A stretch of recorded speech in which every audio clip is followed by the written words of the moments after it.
Hi అండి, I'm Gayatri. Welcome to our channel. ఈరోజు అయితే మనము ఎగ్ బేస్డ్తో చాక్లెట్ స్పాంజ్ కేక్ ఎలా చేద్దామని చూద్దాము. వితౌట్ ఎగ్ స్మెల్ రాకుండా ఎలా చేసుకోవచ్చు అనేది టిప్స్ అండ్ ట్రిక్స్ కూడా చెప్తాను దీంట్లో. ఫస్ట్ అయితే మీరు అవెన్ అయినా కానీ గ్యాస్ మీద అయినా కానీ లో ఫ్లేమ్లో 7 to 8 minutes ప్రీ హీట్ అనేది చేసుకోండి. అవెన్లో అయితే 180 degreesతో 7 to 8 minutes ప్రీ హీట్ అనేది చేసుకోవాలి. ఇప్పుడు నేను 2 eggs యూస్ చేస్తున్నాను అనమాట. హాఫ్ కేజీ కేక్ అండి ఇది. సో హాఫ్ కేజీ కేక్లో మనం 2 eggs యూస్ చేస్తే సరిపోతుంది అనమాట. నేను ఇది బాగా లైట్ అండ్ ఫ్లఫీగా వచ్చేంత వరకు బాగా బీట్ చేసుకోవాలి.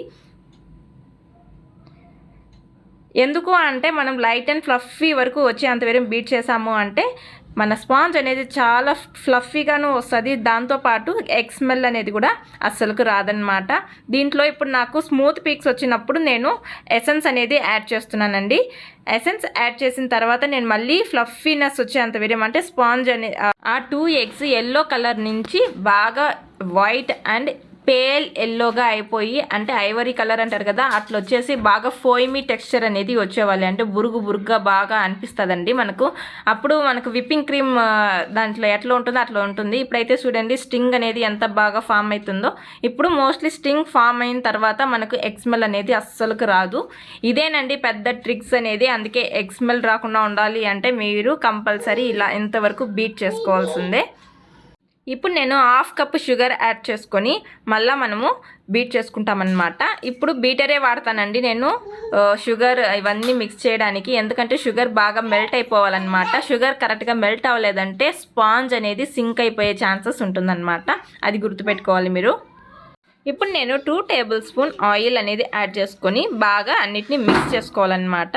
ఫ్యాట్స్ మిక్స్ చేయడం ప్రాసెస్ అనమాట ఇది. ఇప్పుడు నేను హాఫ్ కప్ మైదా అంటే ఆల్ పర్పస్ ఫ్లోర్ అని కూడా అంటారండి, and 3/4 teaspoon baking powder, half teaspoon baking soda. దాని తర్వాత మనము చాక్లెట్ స్పాంజ్ కదా, కోకో పౌడర్ అనేది మీరు డార్క్ కోకో పౌడర్ అన్నా లేకపోతే లైట్ కోకో పౌడర్ ఏదైనా యూస్ చేయొచ్చు. బట్ అన్స్వీటెండ్ కోకో పౌడర్ అయితే ఉండాలండి. నేను 2 tablespoon కోకో పౌడర్ అనేది యాడ్ చేసుకుంటున్నాను. అన్నీ మంచిగా మనము చల్లించుకొనే వాడుకోవాలి. మనము డ్రై ఇంగ్రీడియంట్స్ వేసిన తర్వాత ఎప్పుడైనా కానీ మైదా వేసిన తర్వాత విస్కర్తోనే మనము మిక్స్ చేసుకోవాలి, బీటర్తో మిక్స్ చేసుకోకూడదు. ఎందుకంటే మైదాలో గ్లూటెన్ అనేది ఉంటుంది, దాన్ని జనరేట్ చేయకూడదు అనమాట. బీటర్తో చేసాము అంటే మనము గ్లూటన్ని జనరేట్ చేసినట్టు అవుతుంది. ఇప్పుడు మనకు అవసరం అయితే 1 to 2 tablespoon మిల్క్ అనేది యాడ్ చేసుకోవచ్చండి. అంటే మన కన్సిస్టెన్సీ ఎంత అవసరం, రిబ్బన్ కన్సిస్టెన్సీ కావాలి, ఆ కన్సిస్టెన్సీ వచ్చేంతవరకు మనము విస్క్ చేసుకోవాలి. మిల్క్ అనేది యాడ్ చేసుకుంటాం. ఇప్పుడు నేను 5-inch కేక్ టిన్లో ఆయిల్ అప్లై చేసుకొని బ్యాటర్ అనేది దాంట్లో పోసుకుంటున్నాను. ఆల్రెడీ మనం ప్రీ హీట్ చేసుకున్న అవెన్లో అయినా కానీ మీరు గ్యాస్ మీద ప్యాన్ మీద అయినా కానీ మనము 20 to 25 minutes బేక్ చేసుకుంటామండి. అంటే మనము టూత్ పిక్ పెట్టినప్పుడు మనకు దాంట్లో క్లియర్గా రావాలన్నమాట. అంతవరకు మనము బేక్ చేసుకోవాలన్నమాట. ఇప్పుడు మనం ట్యాప్ చేసుకొని అవెన్లో అయినా పెట్టుకోవచ్చు, గ్యాస్ మీద అయినా మనం బేక్ చేసుకోవచ్చు అన్నమాట.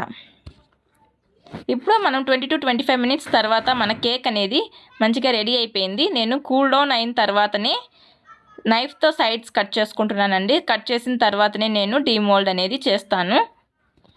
ఇప్పుడు చూడండి మన కేక్ ఎంత స్మూత్ సాఫ్ట్గా బేకరీ స్టైల్లో రెడీ అయిపోయింది. చాలా స్మూత్గా ఉంటుందండి కేక్ అనేది.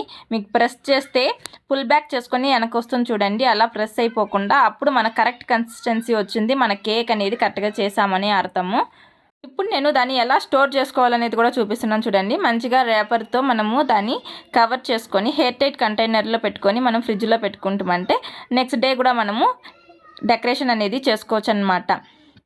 ఐ హోప్ మీకు ఈ వీడియో నచ్చిందని అనుకుంటున్నాను. మీకు కనుక ఈ వీడియో నచ్చినట్లయితే please do like, share and subscribe.